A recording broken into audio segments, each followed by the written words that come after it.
팬들의 간절한 염원을 뒤로한 채 결국 정은민 아나운서가 우리 곁을 떠났다.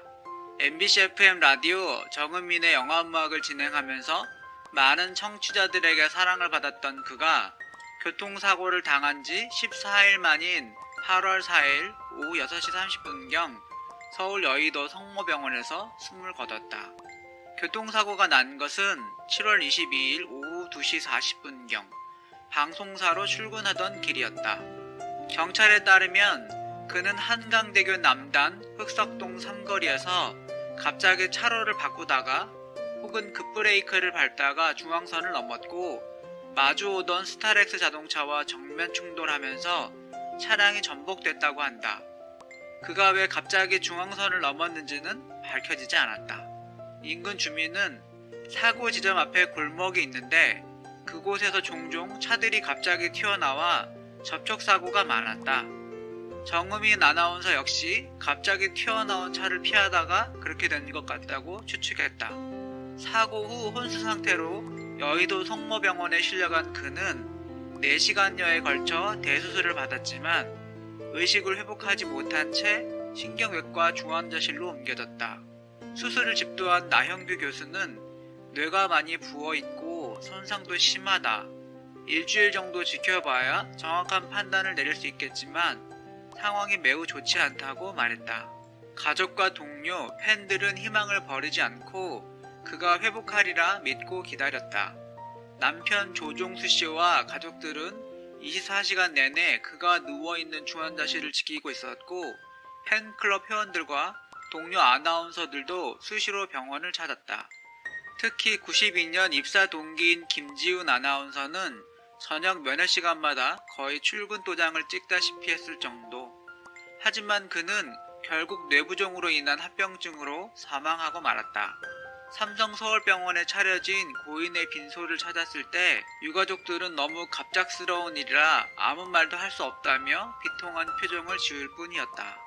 아이는 막내 이모 무릎 위에 앉아서 영문도 모른 채 자신에게 몰려드는 카메라 세례를 감당하고 있었다. 장례식 중에 고인이 생전에 영화음악을 진행했을 때의 육성이 흘러나왔다. 그의 목소리를 듣던 동료 아나운서들은 감정이 북받쳤는지 참았던 눈물을 흘리기 시작했고 남편 조씨도 고개를 숙인 채 슬픔을 사겼다. 뒤이어 조사 낭독에 나선 김지훈 아나운서는 고인을 강철보다 강하고 때로는 여리고 순수한 언니였다고 회고했다. 언니, 같이 놀러가야 할 엄마가 안 오니까 성빈이는 지금 엄마가 나쁜 공룡들과 싸우고 있는 줄 알아요. 왜 엄마 혼자 나쁜 공룡들과 싸워야 하냐고 같이 싸우면 안 되냐고 물어요. 언니, 그러고 보니 우리 살면서 참 많이 싸워왔다. 물처럼 살 수 없다고 역류를 탈 줄도 알아야 한다면서 그가 조사를 낭독하면서 성빈이 이야기를 꺼내자 울음소리가 더욱 잦아지는데 아무것도 모르는 아이는 옆에 있는 사촌들과 장난을 치며 웃기까지 해 주변 사람들의 마음을 더욱 아프게 했다. 헌화를 마지막으로 장례식이 끝난 후 그의 시신은 많은 이들의 배웅을 받으며 오랫동안 몸담았던 여의도 MBC 사옥을 떠났다. 남편 말고 아들 하나를 남겼습니다. MBC 사후장으로 치러진 장례식에서 흐느끼는 엄마 동료들을 본 채 만 채 아빠 품에 안겨 그저 천진난만하게 놀던 그 5살 배기가 떠오릅니다. 아이가 자라면서 겪게 될 서러움에 그만 콧잔등이 시큰해집니다.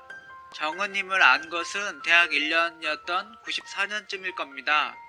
MBC 노조가 파업을 벌일 때마다 손석희 등 이른바 강경파와 함께 늘 선봉에 선 것으로 기억합니다.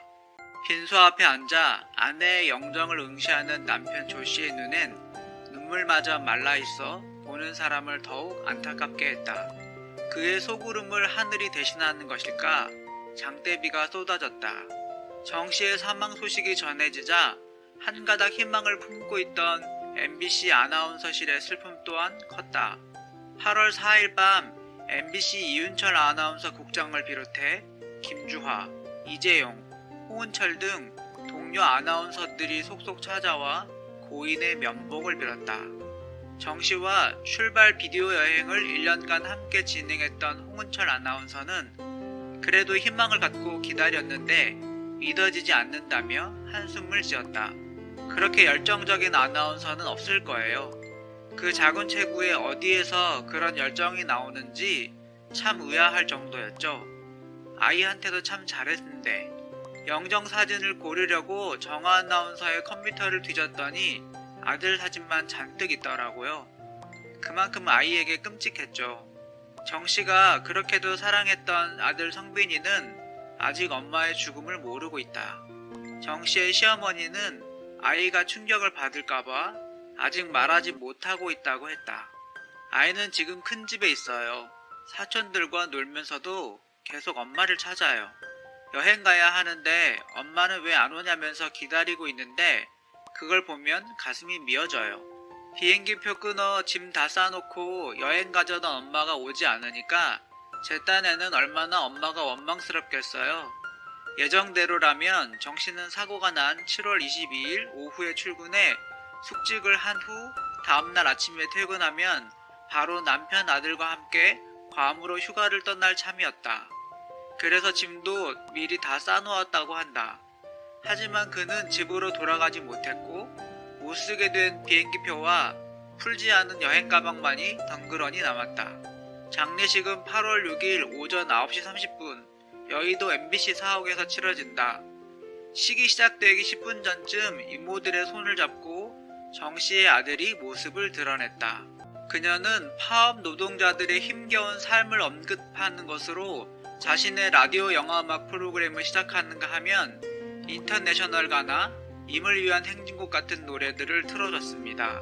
미국 영화배우 리버 피닉스의 요절을 언급하며 훌쩍이기도 했습니다. 이제 방송에서 정은임의 얼굴을 볼 수 없음은 물론 라디오에서도 그녀의 목소리를 들을 수 없습니다. 인터넷에 추모 카페를 찾으면 살아생전의 사진이나 동영상, 심지어 목소리까지 보고 또 들을 수 있지만 정작 그 주인공은 더 이상 같은 하늘 아래 존재하지 않는 생각에 가슴은 더 미어집니다. 마음 한구석이 뻥 뚫린 것처럼 허전하고 서글픕니다. 비록 그녀와 마주 대한 적은 없지만 우린 꽤 많은 것을 서로 나눈 선후배지간입니다. 어쩌면 그녀 세대의 희생 위에 지금의 제가 서 있는 건지도 모릅니다. 한 마리 학처럼 고고하게 살다 간 당신, 이제 지상에서의 모든 업보를 털어버리고 편히 잠드소서. 당신 많은 팬들이 큰 충격을 받았죠. 당시 많은 영화음악 팬들이 이 프로그램의 종방을 반대했는데 당시 방송사의 내부 결정은 막을 수가 없었죠. 아무튼 이후 정은민 아나운서는 방송국으로 출근을 하다가 서울 지하철 9호선 공사 현장에서 사고를 당합니다. 당시 공사 현장 때문에 차량이 전복되는 정말 억울한 사고였죠. 아무튼 곧바로 병원으로 이송이 되었지만 정은님은 끝내 회복을 하지 못하고 사망하게 됩니다. 2004년 당시에 정은임 아나운서의 사건이 발생한 원인에는 9호선 지하철 공사로 인해 울퉁불퉁하게 방치됐던 현장 도로가 가장 중요한 원인이 될 수 있습니다. 당시 지하철 공사 현장이 그대로 방치되지 않았다면 정은임 아나운서 역시 사고가 나지 않았을 가능성이 높았으니까요.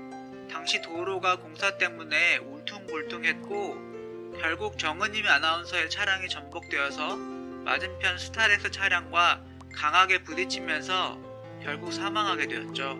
정은임을 사랑하는 많은 사람들이 그녀가 진행하던 라디오 영화음악 프로그램을 들으며 그녀의 매력 속에 빠져든 것과 달리 제겐 텔레비전 세미 깊은 물이란 코너의 사회자로서 그녀가 보여준 모습이 훨씬 인상 깊습니다.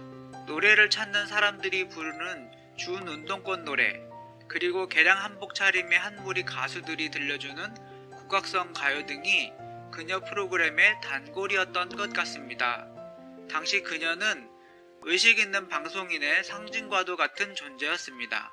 정은임은 서울대학교 인문대 고교미술사학과 87학번입니다. 90년대 중반 대학을 다닌 우리들 사이에서 전설의 선배로 통한 바로 그 학번입니다.